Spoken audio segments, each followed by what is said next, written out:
pwede. Tsaka Hindi ano, pwede.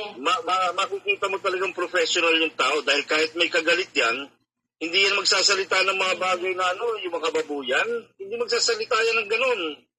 Yung bababuyin yung pagkababae, tatawagin kang, di ba? Doon na...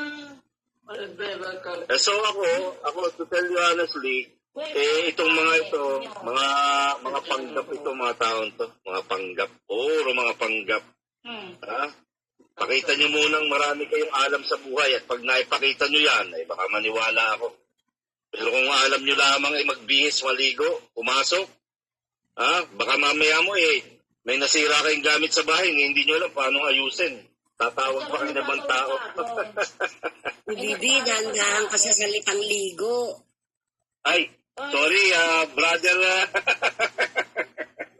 May nagsabi ko sa akin, sabi daw ni Juris, ako daw, parang gusto-gusto ko daw mapunta sa mapagmahal. Sabi niya naman daw, never.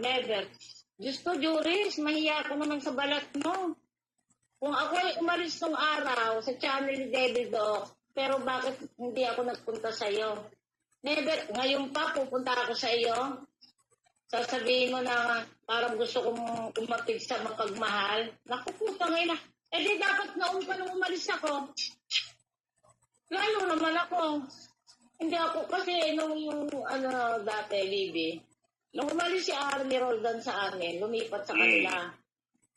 Nung umalis yung isa, lumipat sa kanila.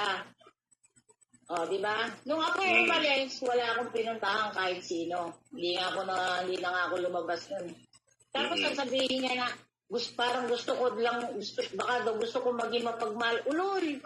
Napakarami na nga umalis dyan, di ba? Dalawang na nga umalis sa kanila Tapos pupunta pa ako sa kanya.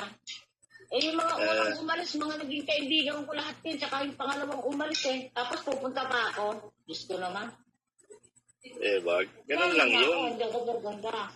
Ito pa, isa. Kaya nga tama sinabi mo, mag-isa ka na lang nagsasalita, nagdadaldal dyan Di ba? Dati napakadami nila. Hindi nga maganda mayong ang tao sa taas Ganun lang yun. Ganun lang yun. Kapag ka walang matambayan ng tao, pwede tumambay sa'yo.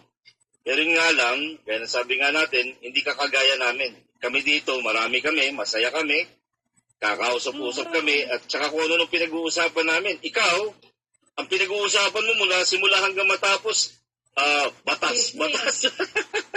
Batas. At saka yung batas. At saka mga chismis, yung mga nag-away sa ibang channel. Alam mo, Madam Celia, kaya hindi ka panipaniwala itong taong ito. Tandaan nyo ito, example na lang natin sa Atty. Apoy. Atty. Apoy, pag yan ay nagbibigay ng kanyang opinion, nagpapaliwanag, nakikita nyo yung professionalism sa kanya. Yes. Nakikita nyo. Hindi nyo maano na sasabihan na isang tao, napakapangit mo, napakababoy mo, ito, walang ganun. Oo, hindi ka pagsasabihan yan, ilalabas yung mga may itim na ganito, mga ganyang mga salita. No. Hindi ganun. Ito, pinapakita nito, ewan ko ba kung bakit naiiwan to dito? Naiiwan? Naitsipwera ka ng mga matatalino? Diba? Hindi mo. Tsaka hindi mo ba napapansin, namimilit siya na. Pasabtina natin si ganito. O pasabtina niyo si ganon. O imbitahin niyo si ganito para umakyat. O imbitahin niyo. Siya yung namimilit tawag dyan, yung mga tao. Madam Celia, tawag dyan, mga wannabe. Mga wannabe yan. I wanna be an attorney, I wanna be like this, I wanna be like that. Mga wannabes. Oo. Kaya nga sakit na sakit yung mga nakapalibot dyan. Pag ako yung kahit konti lang ang mabanggit ko, sakit. Bakit? Kasi hindi kaya ng kasama ninyo na makipag-usap ng eksakto sa buhay. Ang trip ng kasama ninyo, mambaboy, bastusin si ganto, bastusin si ganyan, feeling entitled. Kapag napapakailaman doon sa kanyang channel, anong ginagawa? Minumura yung nakikialam. Ay. Natatawa ka sa secret, Alam mo, kawawa makakarelasyon itong taong to kung sino man. Kawawa. gagawing utu-utu sa buhay. Bakit? Ako yung maalam. Ako yung may alam. Ako lang ang may alam. Kung sino man yan. Ganun ba? O sige, ikaw na magaling. Ikaw na, susundin ko. Aray ko. Yung edad nyong yan. At sakit? Pasensya na kayo. Kumain ako ng na nakakasakit. Kumain ka ba ng mga sili? Kasi alam nyo, ganito lang yan eh. Sabi ko nga, Mami Tiger at kay Tita Mel. Minsan timing lang yan. Hindi naman kailangan niya na lagi mong papansin. Timingan mo lang. Para magkaroon naman ng content, Madam Celia. Naget mo? Para magkaroon naman ng content. Kasi unang-una, hindi na nga masyadong dahil patay na nga yung kanyang yung channel, patay na. Ibig sabihin, siya na lang mag-isa nagsasalita doon. Ganun lang yun. Oo. Diba?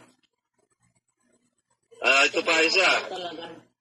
Ang natatawa ko dito, pag ang kinokontent nito halimbawa, kinokontent ako, sinong nakikinig sa'yo?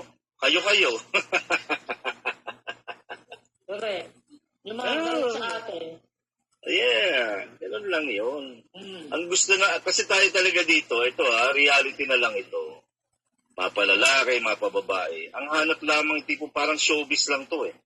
Naghahanap lang tayo ng mga fresh na balita, ganun. Pakikinig lang.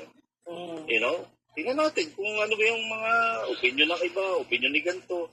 Pero pag may nakikita na ako dyan ang opinion ni kung ano-ano na lang sinasabi, sabi ko, mawalang buhay. Siguro itong mga hindi nagtatrabaho, you know, at trabaho yung mga ganito lamang, wala eh.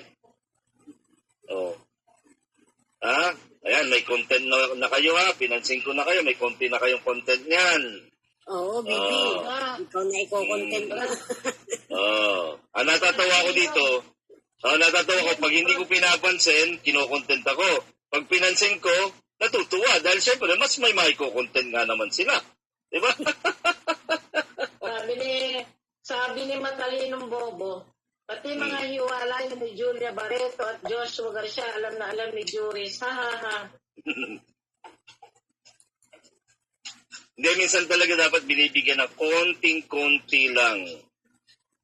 Iba tipong parang ang dating sa kanya, ito lagi sinasabi ng mga to, pag ikaw ay nagsalita ng ibang nire-real talk mo itong mga to, meltdown ka na, sakit ka na.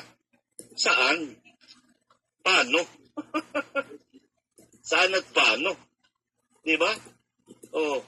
Ito nga dalawang couple, pagka yung sila yung nire-real talk ko, hindi na malaman kung ano iriribat sa akin, kung ano invento na ginagawa.